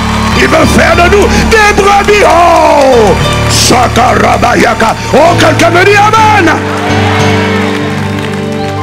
Elle pensait faire de l'ironie. J'ai dit, mais tu as raison. C'est des moutons. Pourquoi? Il a dit, je suis le bon berger. Le bon berger donne sa vie pour ses brebis. Mes brebis entendent ma voix. Je les connais et elles me suivent. Elles ne suivront pas le loup. Elles ne suivront pas le mercenaire. Les brebis entendent ma voix. Si tu n'es pas une brebis, tu n'es pas qualifié pour dire le Seigneur est mon berger. Non, ce sont les brebis qui peuvent dire. Les brebis reconnaissent le berger. Les brebis disent, le Seigneur est mon berger. Oh, est-ce que quelqu'un me suit? Une personne qui croyait être intelligente alors qu'elle est insensée. Mais c'est exactement parce qu'il n'arrive pas à conduire les boucs. Il ne peut pas conduire les boucs. Les boucs sont aussi des herbivores, mais les boucs sont têtus. Les brebis entendent la voix du berger et elles suivent. Les boucs, ouais, mais pourquoi il dit d'aller là-bas? Pourquoi cette direction? Pourquoi cette instruction? Je ne comprends pas. Bouc. Pourquoi il dit de pardonner? Pourquoi il dit d'aimer? Pourquoi il dit de semer? Il te dit de faire, tu fais. Les brebis ne posent pas de questions. Les brebis sont dociles. Les brebis sont humbles. Les brebis, oh Makaraba, fais de moi ta brebis, Seigneur. Oh, si tu fais de moi ta brebis, alors tu me feras reposer. Les brebis ont un héritage extraordinaire. Les brebis, David ne chantait pas dans le psaume 23. Si, il a fait une chanson, mais c'était pas pour que tu sais pas pour que tu la chantes. Il est en train de te raconter un témoignage. Il est en train de te partager son récit, son expérience, son témoignage. David a certifié. Ah mon gars, je te dis une chose. Lorsque le Seigneur, l'Éternel est ton berger, je peux t'attester de ce que dans la vie, tu ne manques de rien. Tu ne manques de rien. Lorsque tu te comportes comme un brebis, il dit, il me fait reposer dans de verts pâturages. Il me dirige près des eaux paisibles, pas près des eaux troublées. Je ne rencontre pas des hommes bizarres, des mariages bizarres, des femmes serpents à sonnette, des hommes bandits. Non, il me conduit vers des eaux paisibles. Il restaure mon âme. Il était en train de dire quoi? Il était en train de dire que lorsque le Seigneur là, lorsque tu le suis, qu'importe l'état dans lequel tu étais, quand tu as commencé à le suivre, au début tu étais amer, tu étais jaloux, tu étais calomniateur, calomniatrice, critique, blessé, aigri, frustré, amer. Mais à force de le suivre, à force de lui obéir, ce qui va se passer, c'est que sans prière, ton âme va finir par être restaurée, remplie d'amour, remplie de paix, remplie d'humilité, remplie de bonté. Oh, Kariaraba, Chadeleko Rabashaya. Est-ce que quelqu'un me suit? Il me dirige près des eaux paisibles. Il restaure mon âme. Il me dirige près des sentiers de la justice à cause de son nom. Quand je marche dans la vallée de l'homme de la mort, je ne crains aucun mal. Car tu es avec moi. Il est avec qui? Il n'est pas avec les boucs. Il est avec les brebis. Les brebis, ce sont ceux qui lui obéissent. Parce que l'obéissance est un signe de foi. L'obéissance, c'est une expression de foi. L'obéissance, quand tu lui obéis, ça veut dire que tu lui fais confiance. Abraham lui a obéi. Il a dit à Abraham, quitte ton pays, quitte la maison de ton père, vers le pays où je te montrerai. Abraham ne savait pas où il allait. Il ne savait pas. Mais qu'est-ce qu'il a fait? Il a obéi. Il a fait confiance à Dieu. L'obéissance, c'est une preuve de foi. Il n'y a rien de plus insensé que de dire je crois mais je n'obéis pas. Tu es un comédien. Tu es une comédienne. Tu devrais aller chercher à Hollywood. On cherche des acteurs. Mais oui, peut-être que tu vas essayer. Peut-être poster ton CV, on ne sait jamais. Il n'y a rien de plus absurde que de dire je crois. Je suis croyant en pratiquant. Croyant en pratiquant. Et une phrase qui n'a aucun sens. Parce que la Bible dit la foi sans les œuvres est morte. La foi se démontre dans l'obéissance. La foi se démontre dans les actions. Abraham entendit. Mais ce n'est pas ça. Ce n'est pas entendre Dieu qui prouve que tu as la foi. La Bible dit il a obéi, il est parti. Dieu le lui a imputé à justice. La preuve de la foi, c'est agir. Car la foi est une ferme assurance, c'est vrai. Mais c'est aussi une démonstration. Donc il y a un aspect qu'on voit. Oh, on dirait que je suis en train de t'énerver déjà. Alléluia. Mais je t'énerve, tu t'énerves parce que tu n'as pas compris. Tu n'aimes pas l'obéissance à Dieu. Mais c'est parce que tu n'as pas compris. Je vais bientôt m'arrêter pour aujourd'hui. Mais c'est parce que tu n'as pas compris qu'en vérité, en vérité, en vérité et en vérité. Les Juifs sont venus voir Jésus. Jésus leur dit, quand ils ont cru en Jésus, Jésus leur dit dans Jean chapitre 8, au verset 32, vous connaîtrez, si vous demeurez dans ma parole, vous serez véritablement mes disciples. Vous connaîtrez la vérité et la vérité vous affranchira. Et les Juifs disent quoi? Nous, on n'a jamais été. La vérité vous rendra libre. Et les Juifs répondent, mais non, nous, on n'a jamais été esclaves de personne. Tu dis qu'on sera libre, pourquoi? On n'est pas des esclaves. Jésus leur dit, mais vous n'avez pas compris. Quiconque se livre au péché, et déjà, j'ai envie de mettre les versets à l'écran. Vous n'avez pas besoin que je vous dise, mettez.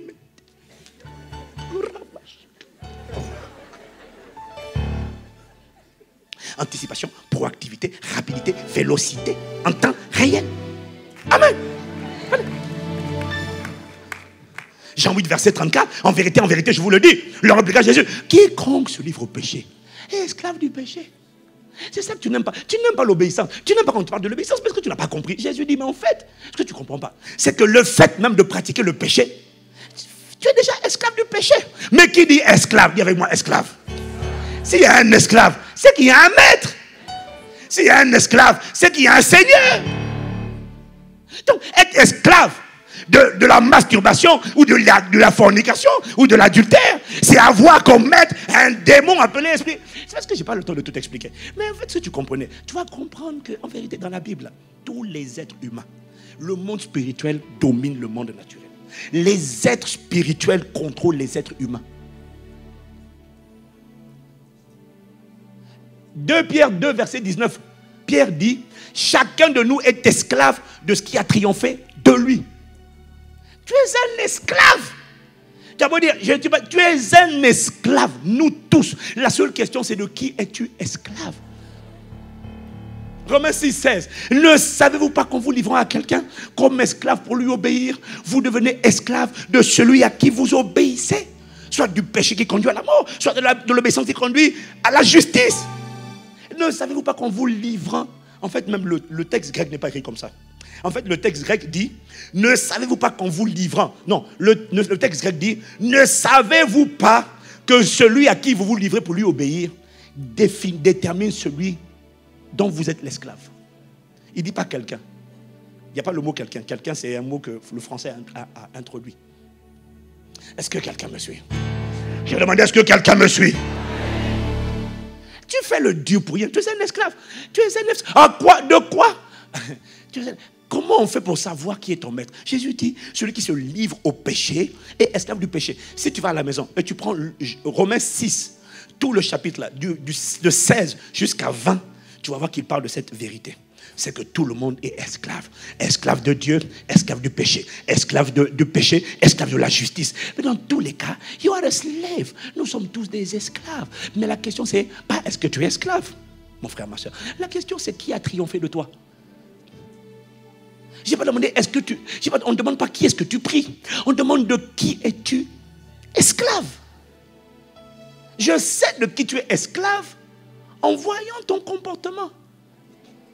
Tu pries Jésus, mais tu es esclave de la colère.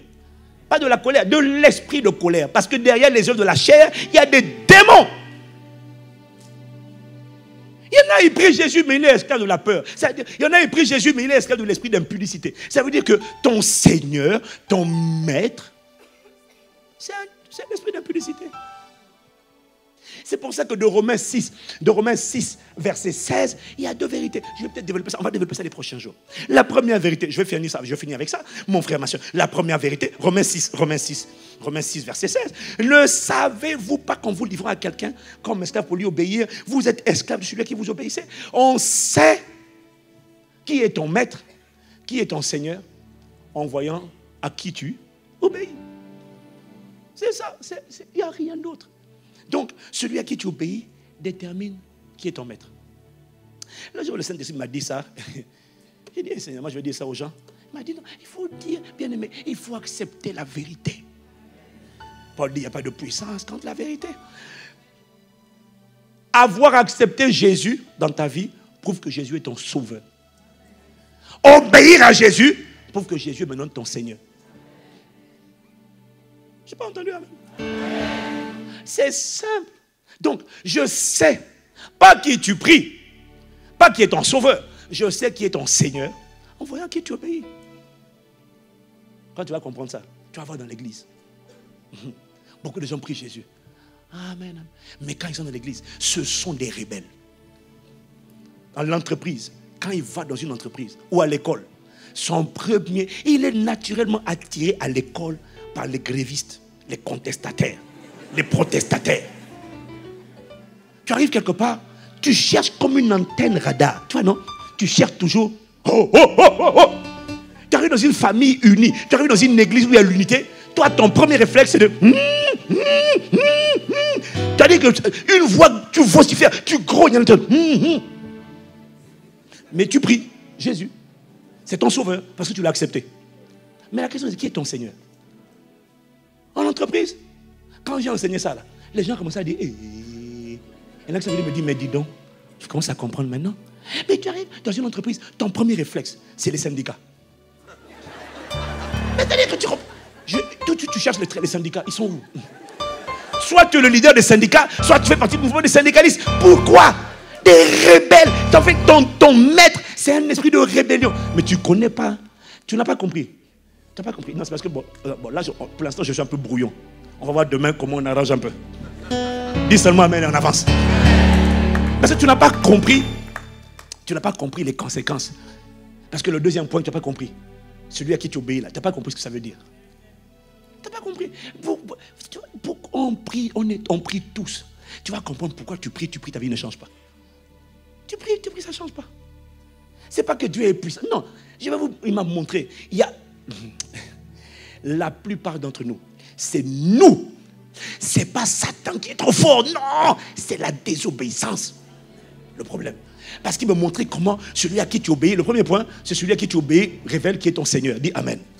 Et le deuxième point, c'est celui à qui tu obéis. Je n'ai pas le temps, on ne va pas expliquer. Je ne pas aujourd'hui. Celui à qui tu obéis, révèle celui à qui tu as donné le pouvoir. Aïe. Il me disait, Satan n'est pas trop fort. Mais Satan n'est pas trop fort. Satan est vaincu. Il a été dépouillé. Dis Amen. Ça veut dire, mais à ton avis, pourquoi il opère toujours dans les ténèbres? Réfléchis. On l'appelle le prince des ténèbres. Là où il opère, c'est toujours l'obscurité, les ténèbres.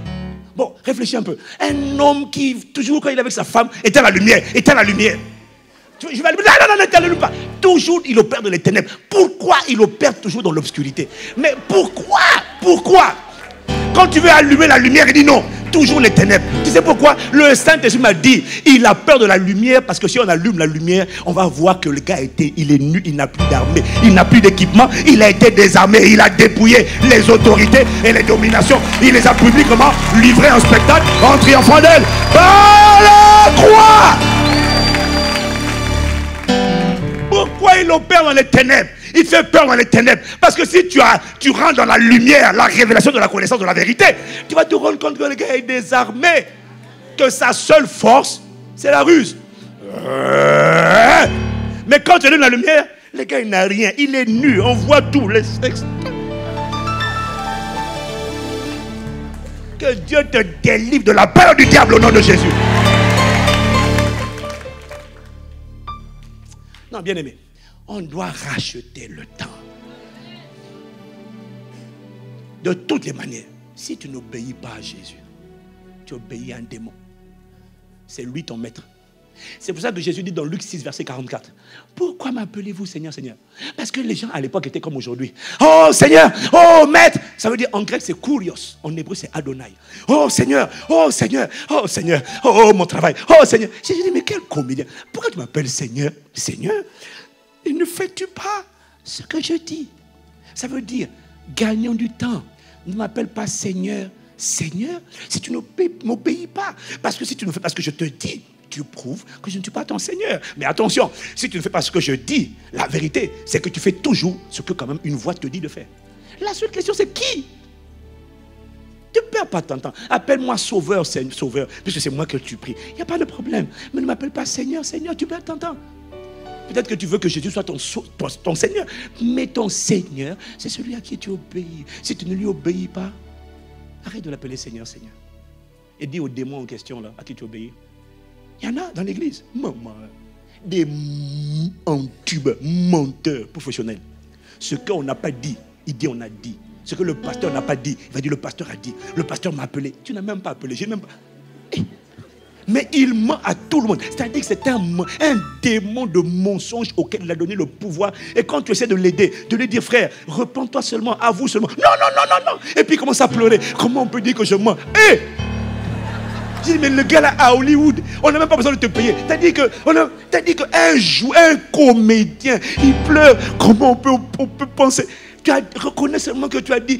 Comment on peut même dire que j'ai dit ça? Je suis prêt à donner ma vie pour toi, pasteur. J'ai dit, hé mon gars, quel comédien, mon Dieu. Il prie Jésus, mais son maître, son Seigneur, c'est un esprit de mensonge. Qui est ton Seigneur?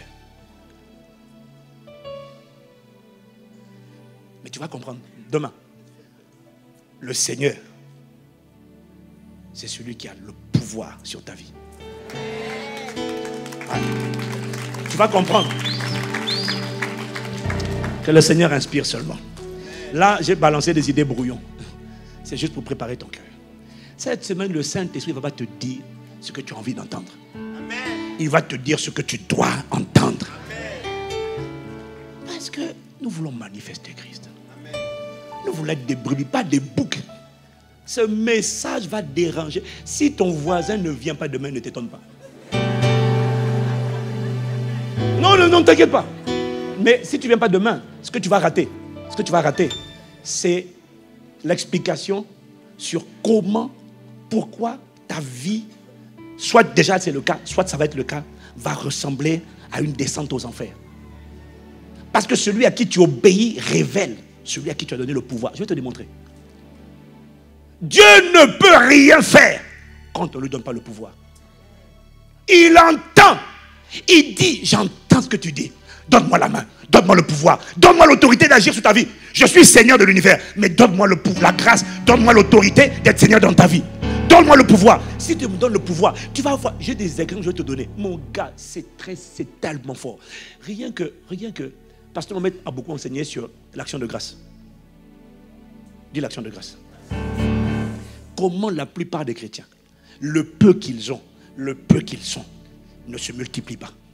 Tu sais pourquoi? Parce que quand c'est peu, on a du mal à dire merci à Dieu. Quand ça ne va pas, on a du mal à dire merci à Dieu. Quand on est frustré, on a du mal, merci à Dieu. Et pourtant, dans 1 Thessaloniciens 5, verset 18, il dit rendez grâce en toutes choses, en toutes circonstances. Tu sais, même pourquoi je dois dire merci? Il ne t'a pas demandé pourquoi. Il te dit juste fais-le, dis seulement merci, rends seulement grâce. Mais le problème, c'est que quand on n'a pas envie et on ne voit pas pourquoi rendre grâce, on n'a pas envie de rendre grâce. Mais il dit rends grâce en toutes choses, rends grâce seulement. Je n'essaie pas de comprendre. Just give thanks, sois seulement reconnaissant, dis merci, merci, merci. Dis seulement merci. Mais tu sais, comme on ne dit pas merci, c'est trop peu, c'est pas suffisant. Du coup, tu empêches Dieu de faire plus. Et il m'a dit, c'est pas à cause de Satan que ça reste petit, c'est à cause de la désobéissance. Non, Seigneur, il faut que le Seigneur nous emmène là-dedans. Qu'il nous délivre. Nous voulons manifester Christ. Manifester Christ n'est possible que si tu acceptes de mourir à toi-même et de le laisser vivre à travers toi. Incline la tête. Incline la tête.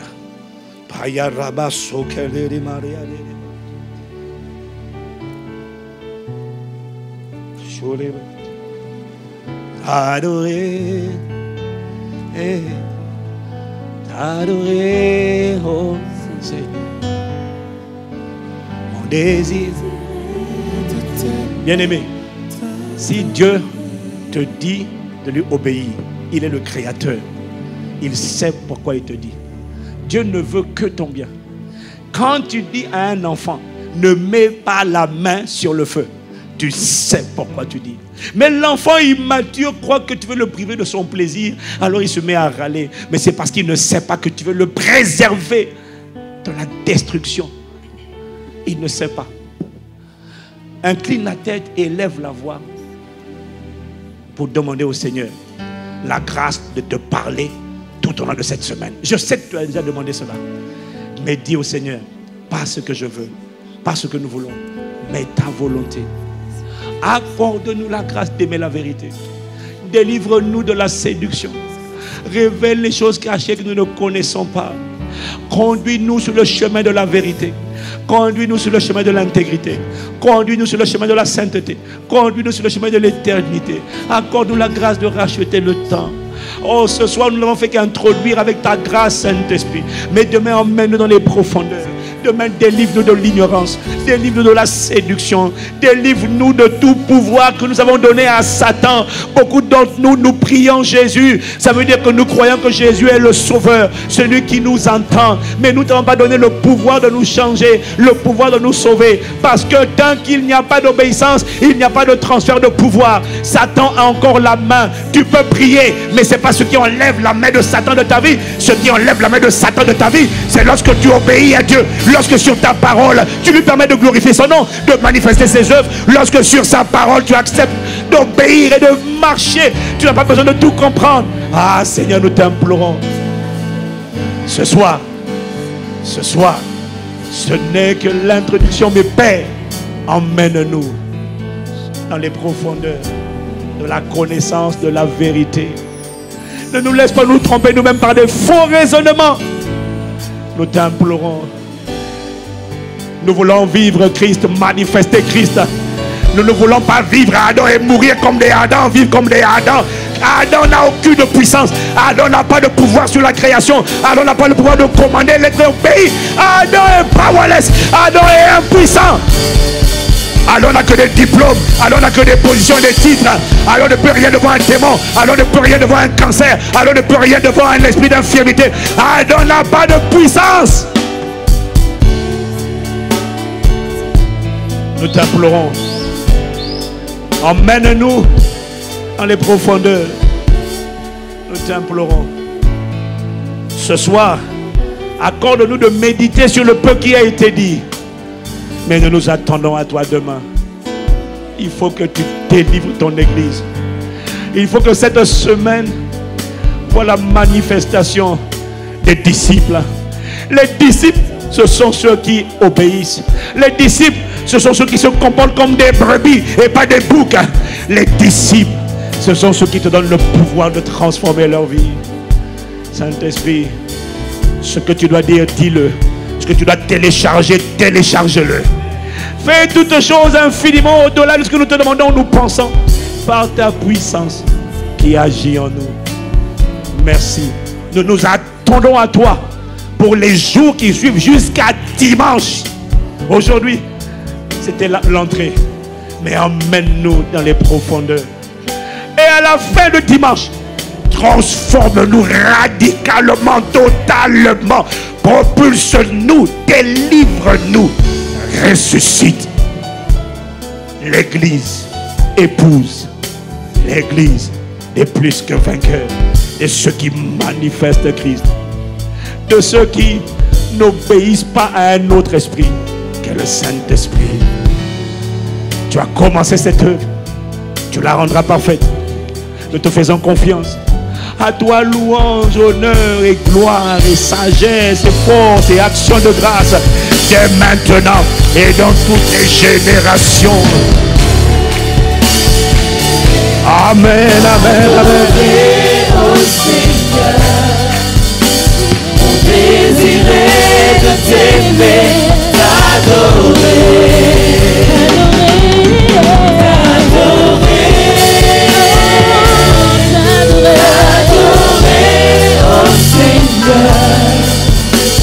On désirait de t'aimer,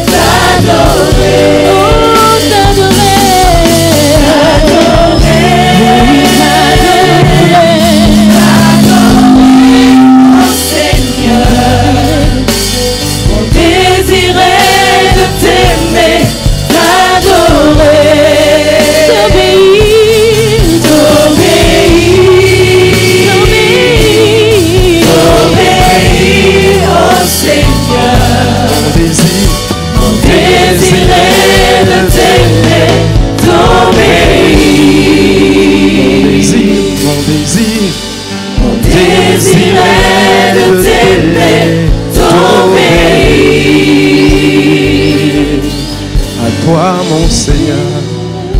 Seigneur notre Père et notre Dieu, merci. Père, merci pour cette première session. Merci pour ta présence. Merci pour ta parole. Merci pour cette parole, Seigneur. Au demeurant, quelqu'un peut se dire que c'est une parole qui fait mal. Mais en vérité, elle fait du bien. Elle nous fait du bien. Parfois, un chirurgien, pour guérir une personne, est obligé d'ouvrir cette personne. Et ça fait mal. Mais derrière, il y a la vie. Derrière, il y a la liberté. Derrière, il y a la délivrance. Seigneur, nous te rendons grâce. Et nous te disons merci. Continue à parler. Continue à dire ce que tu veux nous dire. Toi seul possèdes les paroles de la vie. Les paroles qui sont propres à changer nos vies, à changer notre quotidien. Seigneur, nous acceptons ta parole. Nous recevons ta parole. Qu'elle ensemence nos cœurs et qu'elle fasse jaillir de chacun de nous un fruit digne de gloire et de repentance. C'est pour cela, Seigneur, que nous te rendons grâce. Et c'est la raison pour laquelle nous te disons merci.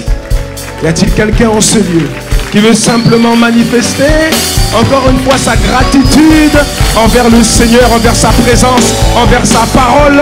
Y a-t-il quelqu'un pour pousser un cri de joie en guise d'approbation?